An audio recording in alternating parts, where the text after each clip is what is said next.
Halo rekan, jumpa lagi di podcast Kan dengan Eko Agus Purnomo di sini. Dan kali ini kita akan membahas topik yang tidak kalah menariknya dengan episode-episode sebelumnya. Seperti kita ketahui bahwa perubahan iklim sangat nyata dirasakan dampaknya, yaitu salah satunya disebabkan karena peningkatan konsentrasi gas rumah kaca yang disebabkan salah satunya yaitu karbon dioksida. Nah, bagaimana peran Kan dalam kontribusi nyatanya atau aksi nyatakan dalam pengendalian perubahan iklim tersebut? Salah satunya Kan telah melaunching skema lembaga validasi dan atau verifikasi di bulan Juli lalu. Nah, saat ini kita sudah kedatangan tamu yang sangat spesial. Yang pertama kita sambut Bapak Hari Wibowo selaku Direktur Inventarisasi Gas Rumah Kaca dan Monitoring Pelaporan Verifikasi Kementerian Lingkungan Hidup dan Kehutanan. Selamat pagi Pak. Pagi. Gimana Pak? Kabarnya sehat? Sehat. Alhamdulillah. Terima kasih waktunya Pak telah hadir di podcast Kan. Dan yang kedua, di beberapa episode sebelumnya rekan kalau melihat sudah pernah podcast dengan beliau.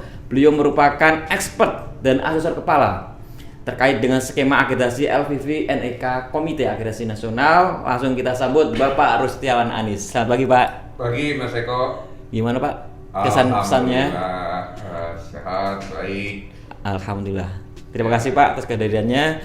Nah, narasumber ketiga kali ini yang tidak kalah famousnya, yang paling cantik di antara tiga narasumber, yaitu Ibu Direktur Akreditasi Lembaga Inspeksi dan Lembaga Sertifikasi Badan Standarisasi Nasional. Langsung saja kita sambut Ibu Fajarina Budiantari. Selamat pagi Bu. Selamat pagi, Luar Mas biasa. Eko. Terima kasih Bu waktunya. Nah, langsung saja nih, tadi kita terjeda menarik sekali, ada perdagangan karbon nih Pak. Dan kita ketahui masyarakat sering bertanya, kalau jual beli kan ada fisiknya itu ya Pak ya, atau bisa dirasakan. Nah,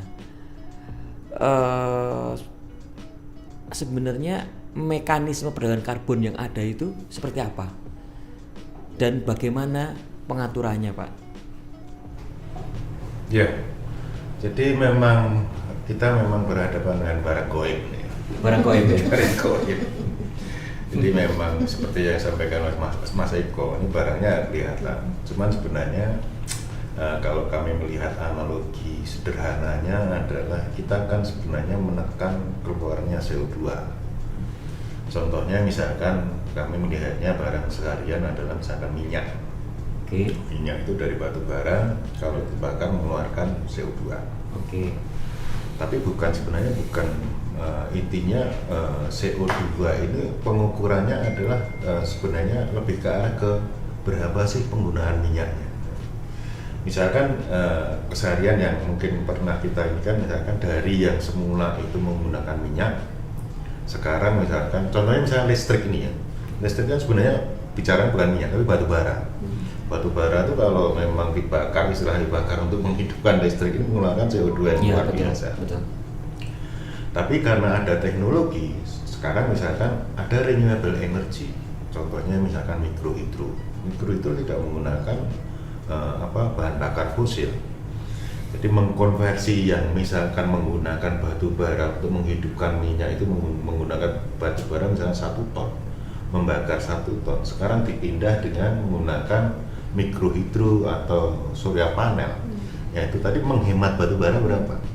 Dari penghematan batu bara ini dikonversikan, berapa sih pengurangan CO2 yang dihasilkan? Misalkan yang semula menggunakan 1 ton batu bara untuk menghidupkan listrik ini, sekarang menggunakan surya panel atau panel surya yang tidak mengeluarkan CO2. Ya. Jadi penghematannya berapa? Penghematan berapa dikonversikan ke berapa CO2 yang dikeluarkan. Oke. Sebelum jauh Pak, proponen atau industri itu kan punya bisnis proses di mana mau nggak mau mereka harus mengeluarkan emisi karbon sekian. Apakah dari Kementerian KLHK juga punya standar setiap sektornya, kemudian bisa bicara, oh ini kurang, ini lebih. Apakah punya standar setiap masing-masing sehingga bisa Ada indikator itu, Pak? Oke, sebenarnya ini bisa masuk kalau kita bicara gambarannya adalah pada saat kita masuk ke gambaran perdagangan karbon. Bicara perdagangan karbon, salah satunya adalah perdagangan emisi. Tadi saya menyampaikan bahwa ada Permen ESDM 16 tahun 2022 perdagangan karbon untuk subsektor pembangkit. Ya. Nah, ini sebenarnya bisa menjawab apa yang disampaikan oleh Pak Mas Eko tadi ya. Karena nanti sebenarnya misalkan ini ada 4 pembangkit nih, Ya. kita ini yang punya pembangkit, Ya. dihitung nih dosa emisi kita berapa nih. Ya. Saya misalkan setelah memproduksi listrik, saya menghasilkan emisi 1000, Pak Anies misalkan 500, Bu Rina misalkan emisinya adalah 700 dan Ya. dari keempat ini kita rata-rata nanti untuk menentukan cap-nya atau batas atas PTBA, persetujuan batas atas emisinya. Ya. Dengan output yang sama Ya, dengan output sama. Dan tentunya bicaranya intensitas. Karena kenapa intensitas? Karena nanti yang besar kecil pun imbang gitu. Jangan sampai yang besar hanya dihitung emisinya. Kalau pelaku besar mestinya kan emisinya besar. Ya. Intensitas di sini adalah berapa emisinya dibagi produksi listriknya. Ketemulah cap. Ya. Kalau sudah ketemu cap, jangan sampai nanti ini tuh di atas. Makanya tadi kalau apakah pemerintah sudah menetapkan aturan mainnya, ini contohnya adalah cap tadi. Dari keempat ini supaya nanti yang dikeluarkan emisinya tidak lebih dari. Setelah ketemu capnya, nanti saya dikasih, saya Pak Anies, Bu yang Rina, menetapkan siapa? Ini Kementerian Teknis. Ya, jadi memang kalau kita bicara perdagangan emisi nanti ya yang menentukan Kementerian Teknis. Contohnya misalnya perdagangan karbon untuk sektor kehutanan KLHK. Tapi kalau konteksnya gatrik ya berarti ESDM. Nah, bicara tadi, misalkan saya ternyata setelah ditetapkan PTBAE misalkan 3S ini, saya akan dikasih namanya PTBAE, persetujuan teknis batas atas emisi pelaku usaha. Masing-masing dikasih ini. Saya 1000, Pak Anies 500 dan seterusnya. Setelah itu dihitung, jangan sampai saya dikasih 1000, posisi saya di atas. Ini namanya defisit. Misalkan saya dikasih 1000, dihitung emisinya, ternyata saya 1100 nih, berarti saya defisit 100. Saya harus membeli ini. Membeli dari mungkin Pak Anies punya surplus, Pak Anies dikasih pemerintah PTBA, EPU tadi misalnya 1000, Pak Anies bisa angkanya ternyata setelah dihitung dosa emisinya ternyata 800. Pak Anies punya suku 200, Pak Anies bisa menjual. Tapi saya harus membeli.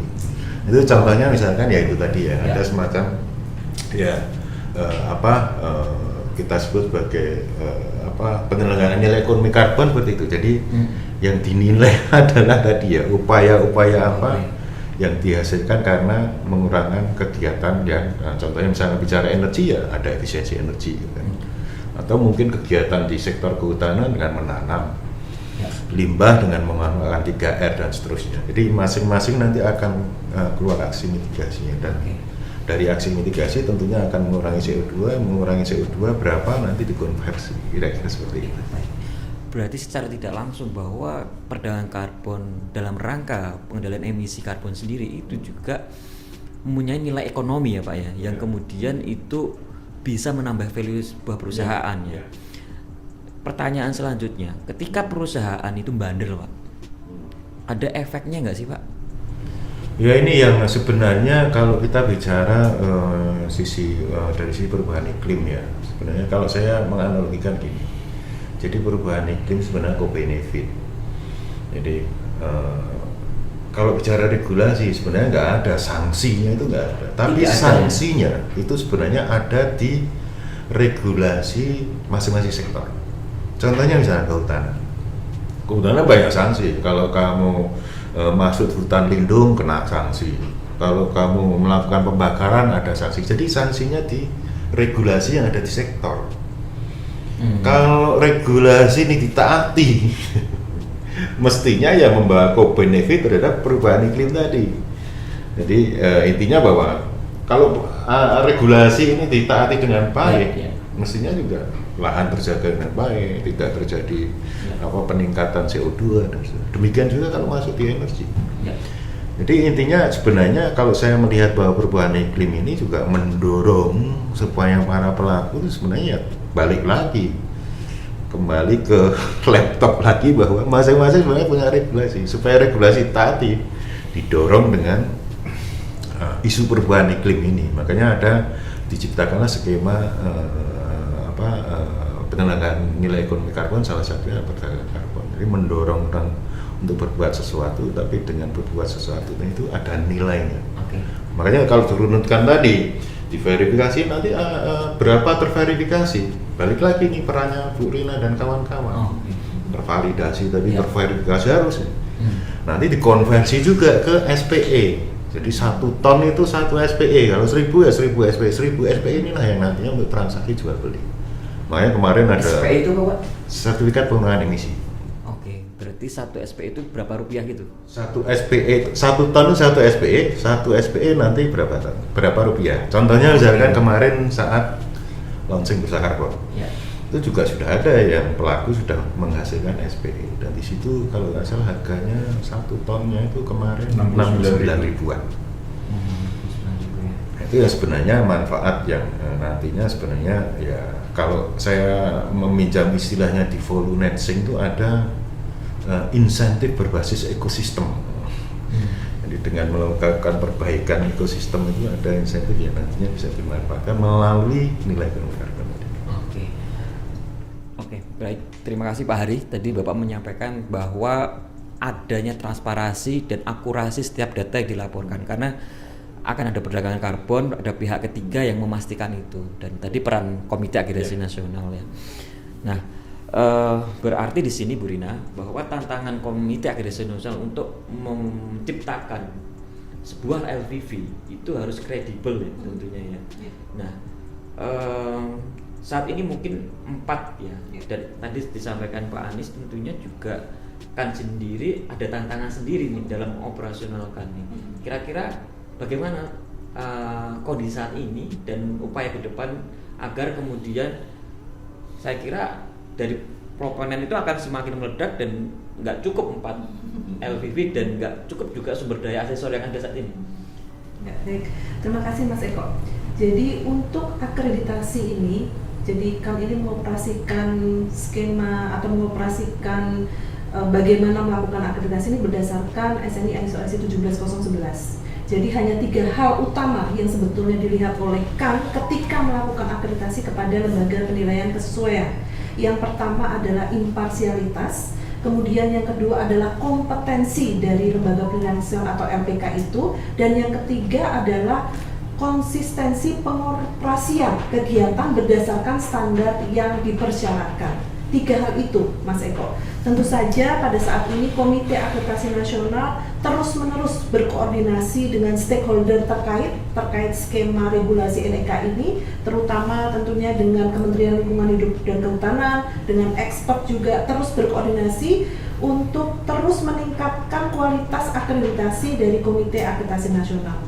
Untuk asesor, untuk tenaga ahli, pada saat ini Komite Akreditasi Nasional juga telah melakukan beberapa kali pelatihan teknis tentunya terkait skema regulasi ini. Baik, berarti Pak Hari bahwa data yang dikeluarkan bukan dari lembaga LVV juga tidak bisa dijualbelikan. Ya, karena pertama adalah mungkin kalau kita bicara syarat ya. Yang jelas nanti kalau konteksnya kita bicara transaksi tadi, semua harus dalam bentuk SPE. Kalau mendapatkan SPE, tahapannya adalah daftar dulu di SRN. Setelah mendaftarkan nanti akan divalidasi dan verifikasi validator independen tadi. Kalau sudah diverifikasi baru diterbitkanlah SPE. Jadi kira-kira itu jawabannya tahapan-tahapannya.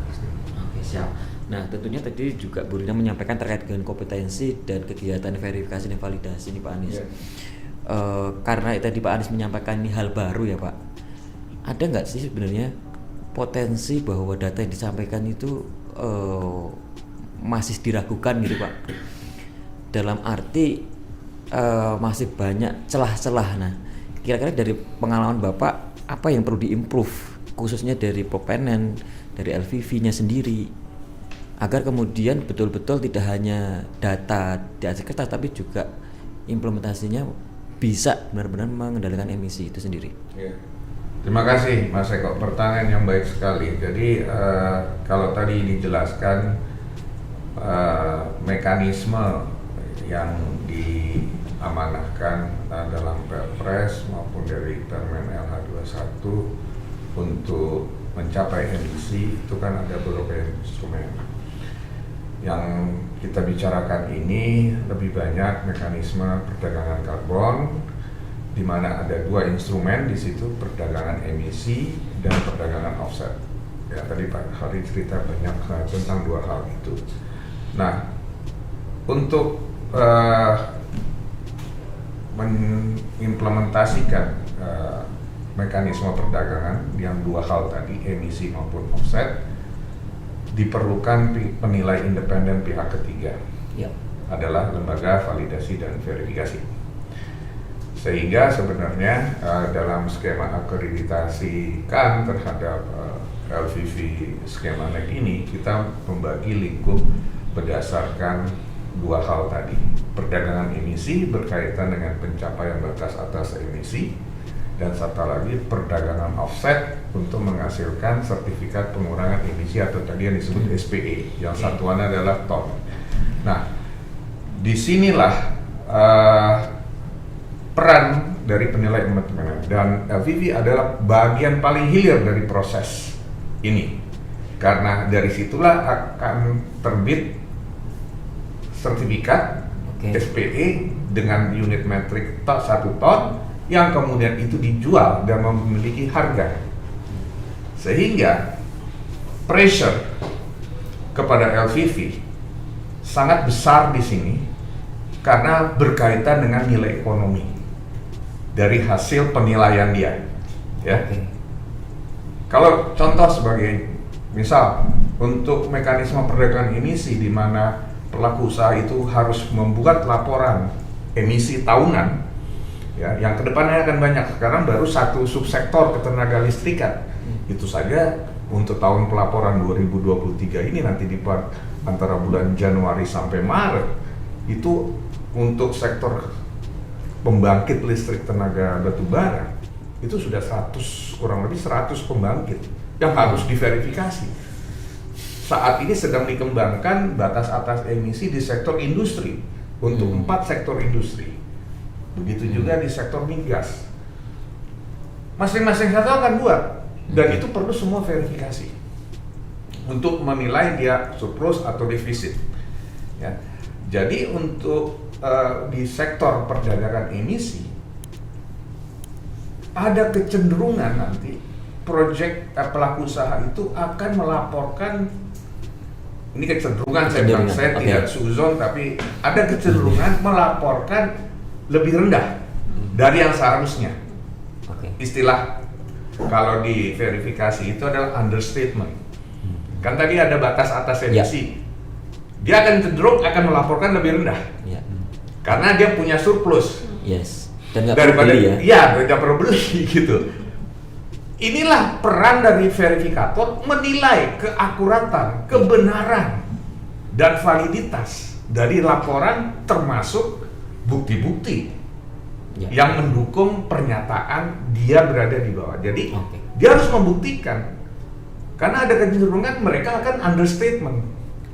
Berbeda untuk yang satu lagi, offset, dari aksi mitigasi yang akan menghasilkan SPE 1 ton pengurangan emisi, ya, dengan kita sebut SPE tadi, ya, dia akan cenderung overstatement, karena semakin banyak akan semakin untung dia.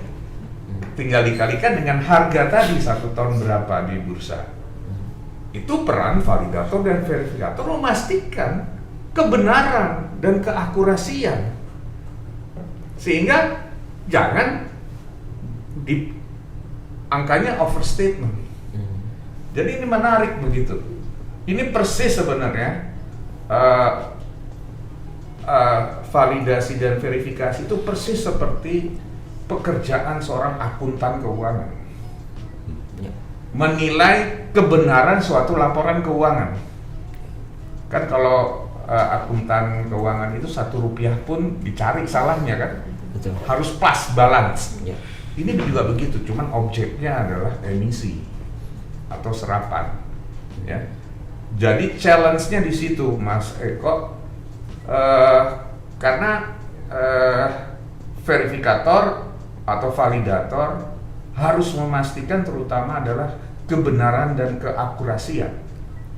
Ya, angka, ini angkanya kan kuantitatif tadi, berdasarkan perhitungan atau pengukuran langsung, bahwa memang sebegitu. Tentu ada deviasi, tapi deviasi itu nanti diatur yang kita sebut sebagai ambang toleransi kesalahan, ya. Dan itu setiap program atau skema itu punya ketentuan sendiri. Tapi itu tidak besar gitu ya. Berada dalam ambang. Jadi berapa pelaporan dari pelaku usaha, berapa hasil verifikasi, kalau masih berada dalam ambang, it's okay, ya. Tapi kalau lebih dari batas toleransi, maka itu bisa menjadi satu temuan dan bisa menghasilkan satu hasil akhir penilaian yang negatif, ya. Jadi sekali lagi memang itu challenge besar, di mana itu tadi juga menyambung yang tadi saya sudah sebutkan sebelumnya adalah 3, yang keempat ini adalah persoalan integritas. Ya, karena ada tekanan-tekanan yang berhubungan dengan nilai ekonomi karena bisa didagangkan, ya. Jadi masuk ke perdagangan itu. Jadi LVV ini gerbang menjelang akhir, sebelum diterbitkannya tadi. Apakah kalau offset adalah SPE atau kalau perdagangan emisi adalah dia surplus atau defisit, itu tergantung penilaian dari LVV. Jadi benar-benar kan berkepentingan di sini karena dia emang akreditasi, gitu. Kalau ada apa-apa penilaian publik, loh kok begini, kena juga karena kan menjadi penjamin akreditasi bagi LVV ini. Oke. Jadi runutannya begitu. Siap. Pak Eko. Jadi ini penting, penilai independen ini gerbang terakhir nih. Gerbang terakhir. Oke. Baik. Mari sekali tadi disampaikan Pak Anies ya, bagaimana akhirnya tanggung jawab dan dalam memastikan LVV yang telah terregistrasi ada 4 tadi itu benar-benar kemudian bekerja secara objektif, transparan dan dapat dipertanggungjawabkan dan berintegritas. Karena banyak tekanan itu ya, kuncinya di situ Pak ya. Iya. Oke. Nah, mungkin terakhir dari Bu Rina nih, sebenarnya harapan dari sisi manajemen Komite Akreditasi Nasional seperti apa Pak? Seperti apa Bu terkait dengan skema ini Bu? Ya, jadi harapannya implementasi skema regulasi ini ke depannya berjalan dengan lancar. Kemudian akreditasi oleh Komite Akreditasi Nasional juga memberikan manfaat pada implementasi ke depannya. Tadi Pak Anies sudah menekankan kembali integritas dari LVV, juga harapannya menjadi titik berat ketika Komite Akreditasi Nasional pun mengakui kompetensi dari LVV ini, dan juga koordinasi dengan stakeholder terkait terutama dengan KLHK ke depan semakin meningkat, bisa dipertahankan. Dan juga sebagai informasi tambahan, Mas Eko tadi sebetulnya sudah disampaikan oleh Pak Anies bahwa pada saat ini Komite Akreditasi Nasional sudah menjadi anggota APAC, ILAC dan IAF. APAC itu di tingkat regional, Asia Pacific Accreditation Corporation, IAF-nya itu International Accreditation Forum, untuk beberapa skema, cukup banyak, lebih dari 10, bahkan lebih dari 15 skema, diantaranya untuk skema SNI ISO IC 17029 itu sudah diakui di tingkat APAC. Kemudian untuk ISO 14065 ini sudah diakui juga di IAF dan juga APAC. Jadi harapannya kita maju bersama untuk NKRI semakin maju. Ya, itu. Betul. Ya. Oke, selanjutnya mungkin Pak Anies Pak, ada harapan dari Bapak selaku expert dan asesor kepala nih Pak. Ya, saya kebetulan mengalami dan langsung terlibat dalam skema ini dan sejak awal pengembangan skema ini jadi mengikuti perkembangannya, dan memang 2-3 tahun terakhir ini benar-benar baru booming betul ya, karena kita kembangan pertama sejak tahun 2015 Mas Eko, bayangkan. Belum ada pasar, kita sudah kembangkan, dan kita termasuk negara di ASEAN yang pertama ya, yang mendapatkan pengakuan APAC dan ketujuh di Asia. Nah, sebenarnya harapan saya adalah pertama memang kita harus segera dan mengakselerasi memperbanyak person-person yang kompeten, terutama untuk validator dan verifikator secara kompetensi. Yang kedua adalah benar-benar menjaga kredibilitas dan integritas, karena ini bukan hanya berlaku untuk domestik Indonesia. Mata dunia menyorot kita. Mata dunia menyorot kita, apalagi dengan kita sudah meluncing dan membuka mekanisme crediting tersendiri yang kita sebut SPEI ya Pak Hari. Di tempat Pak Hari bulan lalu Bu Menteri meluncing sertifikasi pengurangan emisi Indonesia. Itu mekanisme crediting dan tidak semua negara punya ya. Dan ada bursa karbonnya juga, dan itu di ASEAN mungkin hanya kita yang punya dua itu ya. Negara tetangga punya bursa tapi tidak punya mekanisme creditingnya ya. Jadi ini tantangan ke depan, dan tadi gerbang terakhir adalah validator dan verifikator. Kita harus ciptakan, percepat, dan memang tidak mudah karena tadi standar kompetensinya banyak gitu ya. Begini, jadi jangan terlalu cepat. Jadi artinya kompetensi itu tidak bisa diciptakan dalam waktu pendek. Jadi harus bersabar, tapi progresnya ada gitu ya.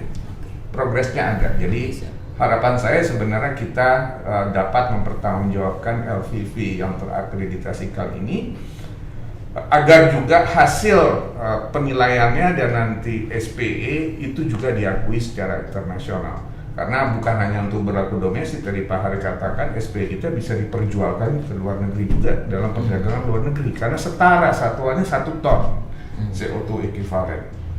Jadi itu harapan saya, dan kita semua bersama-sama akan berkolaborasi, dan rumahnya sudah ada di tempat Pak Hari ya Pak Hari ya. Nanti kita punya rumah bersama di situ, jadi kolaborasi bersama. Jadi itu Mas Eko harapan saya. Oke, terima kasih Pak Anies closing statementnya. Dan yang terakhir dari Pak Hari ini, tadi menyampaikan ada rumah kolaborasi dan konsultasi nih Pak. Silakan Pak. Ya, jadi kita sudah punya rumah ya, rumah kolaborasi rumah bersama dan ya, konsultasi iklim dan karbon. Sebenarnya ya untuk menjawab tantangan-tantangan tadi, karena ini memang pertama adalah barang baru, tapi barang baru ini gimana supaya cepat melaju gitu. Jadi tadi makanya kolaborasi itu penting.